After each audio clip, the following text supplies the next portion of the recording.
Jusqu'à 9h, Good Morning Business.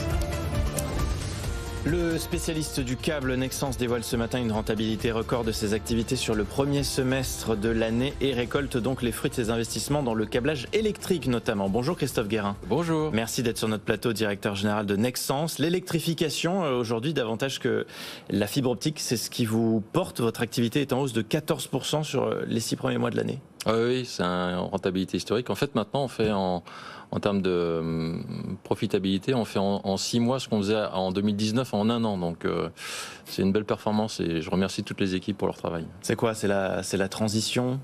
Oui, il y a déjà un gros travail sur la transformation.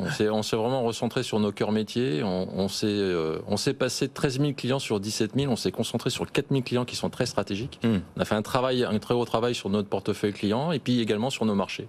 Ouais. Donc en fait, on a simplifié pour amplifier notre impact et pour l'instant, ça marche bien. Et aller chercher de la plus-value.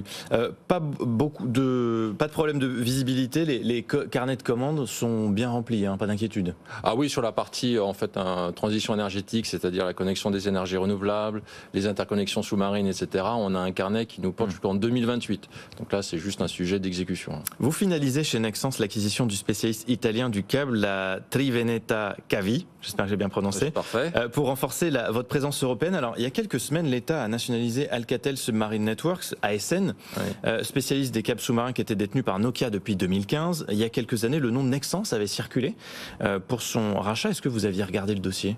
On avait regardé, oui, ça remonte à quelques temps, ça remonte l'année 2015-2016.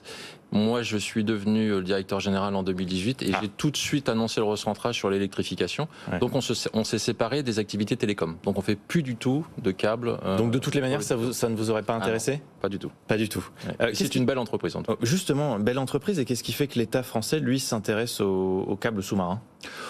Essentiellement parce que déjà 90% du flux Internet passe à travers les câbles sous-marins, donc c'est quand même un sujet de souveraineté pour beaucoup d'États. C'est une activité stratégique ? Bien sûr, oui. Vous savez, tout ce qui passe par les câbles maintenant, sous-marins en tout cas, énergétique ou télécom, est plutôt un sujet stratégique. Est-ce que vous avez, vous aussi, chez Nexans, des activités comme ça stratégiques ?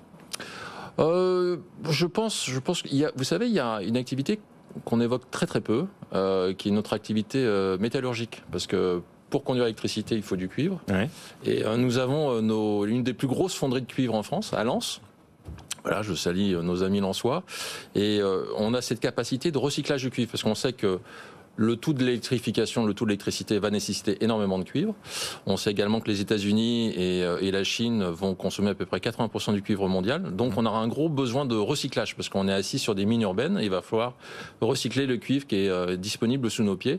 Et c'est ce que fera notre activité lensoise. On annonce actuellement, on va bientôt annoncer un investissement majeur pour augmenter nos capacités de recyclage. On parle toujours du câblage, la construction Nexans Electra, vous êtes dessus, un 3e navire câblier du groupe qui est en cours. C'est pourquoi ? Pour accélérer la cadence, pour être encore plus performant ? Non, en fait, sur la partie transition énergétique sur les grands câbles sous-marins, non seulement on produit les câbles, mais on les installe. Donc on a 2 bateaux qui sont assez imposants, qui font plus de 20 000 tonnes et qui peuvent soutenir 9 000 tonnes de câbles, qui est le poids de la Tour Eiffel, juste pour vous donner une idée, et qui en fait installent dans les fonds sous-marins les câbles pour relier par exemple l'Afrique et l'Europe pour aller sourcer l'énergie verte qu'on peut avoir dans le désert marocain à travers les fermes solaires et apporter cette énergie verte en Europe. On parlait de ce qui est stratégique, de tout ce qui est c'est stratégique. On a parlé beaucoup des gazoducs qui sont stratégiques. Est-ce que au même titre les câbles électriques sous-marins peuvent être des cibles, comme l'ont été les gazoducs? Tout à fait. On a des systèmes de monitoring en fait dans les câbles énergétiques. Il y a de la fibre optique à l'intérieur, en fait, qui dès qu'on voit qu'il y a un mouvement oscillateur un peu compliqué, un peu différent, on a une alerte sur le réseau. Ces investissements, ils se construisent, parce que vous investissez beaucoup, ils se construisent aussi sur de la dette. Elle est importante chez Nexans, elle grimpe, j'ai vu, à 810 millions d'euros au 30 juin, contre un peu plus de 200 millions 6 mois plus tôt. C'est essentiellement les acquisitions en fait. Donc non, c'est pas. En effet de levier, on a un effet de levier inférieur à 1. Donc en fait, on n'est pas endetté.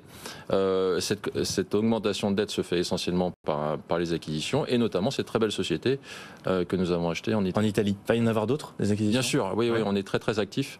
On voit qu'on a des sociétés locales et régionales qui sont en difficulté financière et on a cette capacité d'investissement encore très très forte et on va justement continuer les acquisitions à la fois en Europe, aux États-Unis. Mais donc augmenter la dette ? On va augmenter la dette, mais en fait, surtout, notre gros sujet, c'est que vous allez voir, la dette va être vite revenir à des seuils très très bas dans les prochaines années, parce qu'on a cette génération de cash qui est très très positive. Un mot sur votre activité aux États-Unis, Christophe Guérin, directeur général de Nexans. Vous êtes engagé sur des projets de développement d'énergie renouvelable, on l'évoquait. Vous faites du raccordage d'éoliennes offshore notamment. Vous axez donc votre stratégie sur les investissements verts. Là-bas, on sait que Donald Trump, il y a quand même une campagne électorale qui se joue en ce moment. Lui, c'est pas un grand fan des énergies renouvelables. Si jamais il revenait à la Maison Blanche, ça ferait pas vos affaires, ça ? Je vais vous dire, j'ai un autre point de vue parce que on avait cette activité de notre usine à Charleston aux États-Unis qui fonctionnait pas et en 2019, on a fait le choix avec le conseil d'administration d'investir 150 millions de dollars pour juste transformer cette usine pour faire des câbles de raccordement d'éoliennes en mer. On l'a fait sous la présidence de Donald Trump. Et en fait, on s'est aperçu que sous la présidence de Donald Trump, tous les systèmes de permis, toute la partie administrative a gagné énormément en fluidité et en agilité. Et ça a permis notamment aux États qui, eux, décident de leur investissement vert, d'accélérer ce processus-là. Donc, la présidence Trump n'a pas été vous êtes pas négative. Pour vous, ça veut dire que sous l'administration Trump, parce qu'il y a cet exemple que vous citez, à juste titre, on n'a pas à s'inquiéter sur l'ensemble de cet écosystème. Parce que la main n'est pas particulièrement au gouvernement, mais dans les États. Et les États de New York, de New Jersey, de Massachusetts sont très très en avance sur le développement des énergies vertes. J'aimerais terminer avec une question de management, puisque vous avez sorti l'an dernier un livre à ce sujet, intitulé « Pour aller dans le bon sens ». C'est quoi le manager idéal aujourd'hui ? Je demande ça au directeur général de Nexans que vous êtes. Idéal, c'est un grand mot, mais pour aller dans le bon sens, c'est quoi ? C'est bien travailler la notion de profitabilité, mais pas uniquement par la croissance en volume. Donc on a fait un très gros travail sur la croissance en valeur, qui n'a pas été au détriment de l'environnement, puisque vous voyez, on a doublé nos profits, mais également, on a réduit notre empreinte carbone de 39%. Et on a augmenté notre taux d'engagement de nos équipes de plus de 10%. Donc l'objectif pour nous, c'est d'être à la fois équilibré sur l'économie, sur l'environnement et sur l'engagement, et c'est ça, aller dans le bon sens. Tout ça dans un contexte de prudence d'investissement et de réduction de coûts quand même, général. Non, on a très peu travaillé notre réduction de coûts. Ouais. On a vraiment grand travail sur la sélectivité de nos marchés, de nos clients, de nos produits. Merci beaucoup d'avoir été avec nous ce matin pour commenter aussi ces résultats. Christophe Guérin, directeur général de Nexans.